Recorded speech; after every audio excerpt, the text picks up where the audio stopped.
Good afternoon, everybody. My name is Hamid Karimi. I'm from the Department of Computer Science and Engineering and a member of Data Science and Engineering Lab. The topic of my presentation today is crime prediction in urban areas.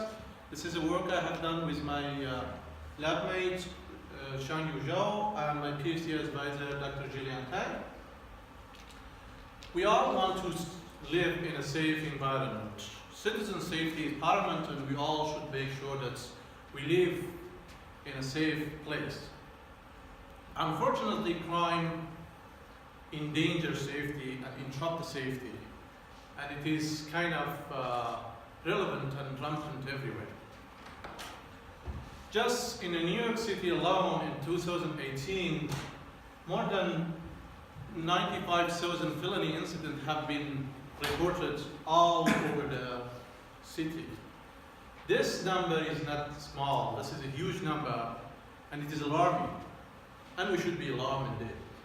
And we should try to our best to reduce the crime number. So one way to reduce the crime number is predicting the crime in advance. So the crime prediction.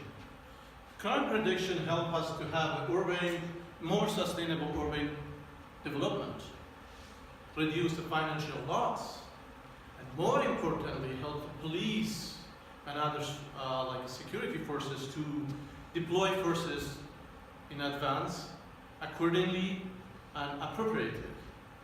So the key here is the crime prediction to basically attack the crime and ensure the safety for our citizens.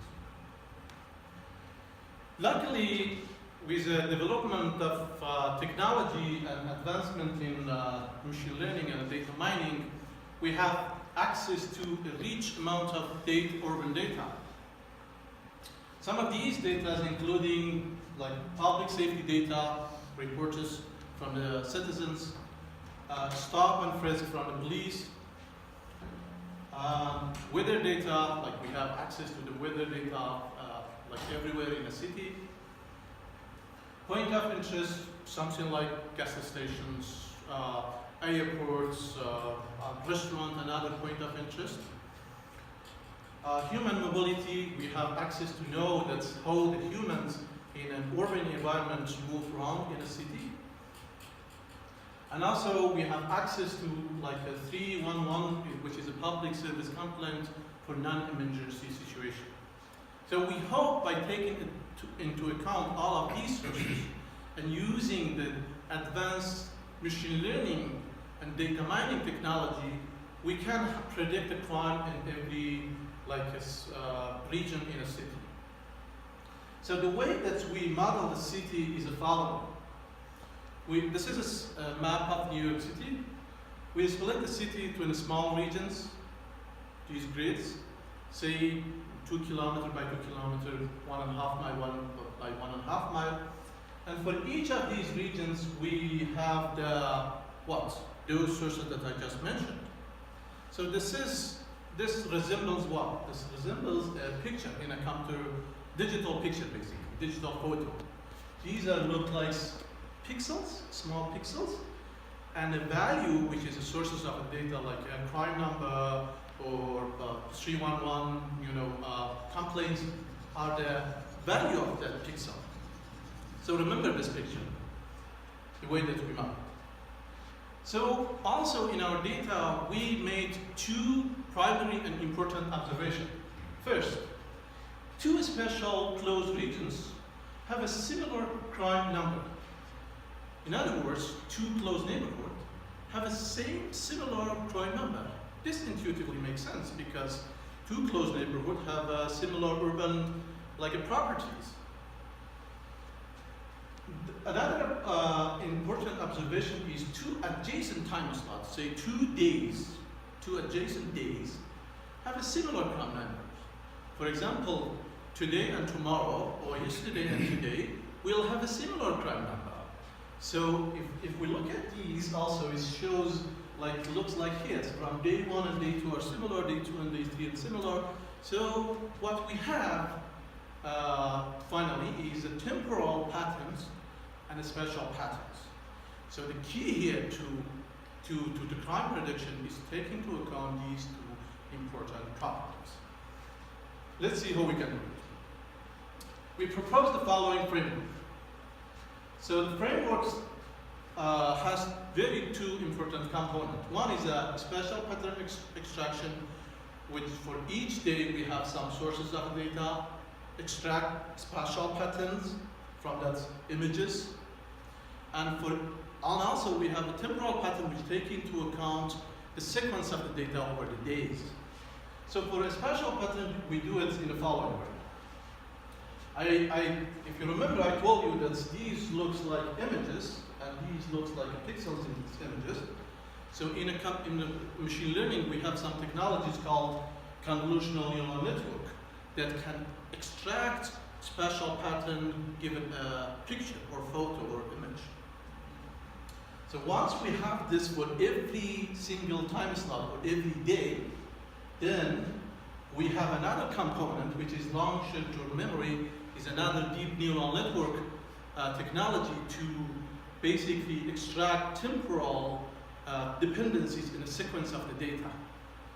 So once we have this, we get the representation for the entire sequence, and we use this for predicting the crime for every single regions in a particular day. And to verify the working of this framework, we did some experiments. Let's look at the experimental settings.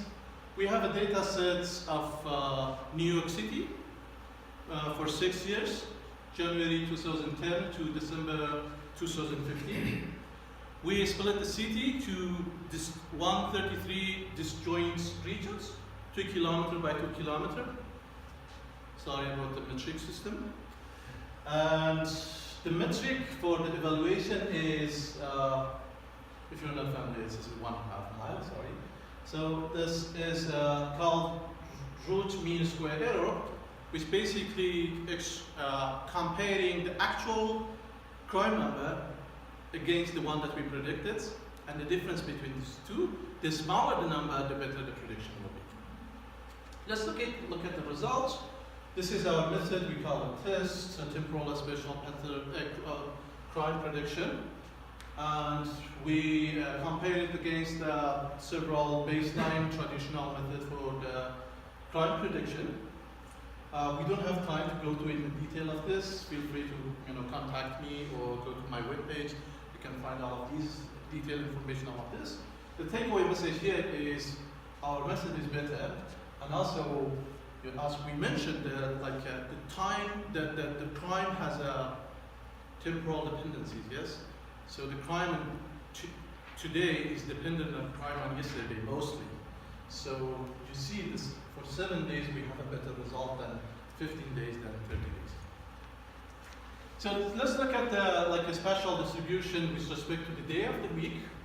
So this is for 1 week in July 2012. I don't remember the exact week, but we observed a similar trend. So what we see is Monday through Thursday is a similar pattern, and Friday to Saturday similar pattern. And also this is in New York City, Friday is an unsafe day in New York City.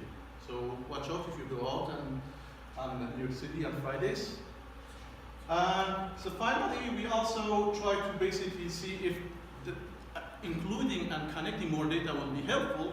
So instead of say 1 year, we included 2 years, 3 years, 4 years, and 6 years to see the trend. And yes, including more data is helpful.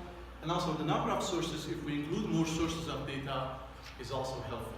So the takeaway message here is the more data will be more, and the connecting more data will be more effective and help us to predict the crime in a better way.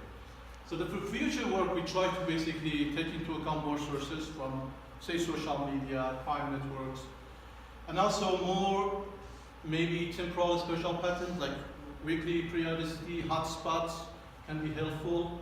And also we haven't differentiated between crime types like murder, larceny, like armed robbery. These might have different patterns and also intercorrelation between these.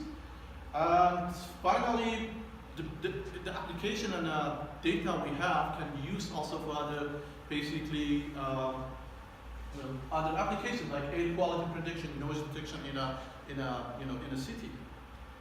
Thank you so much for attending. I will be happy if you have any questions.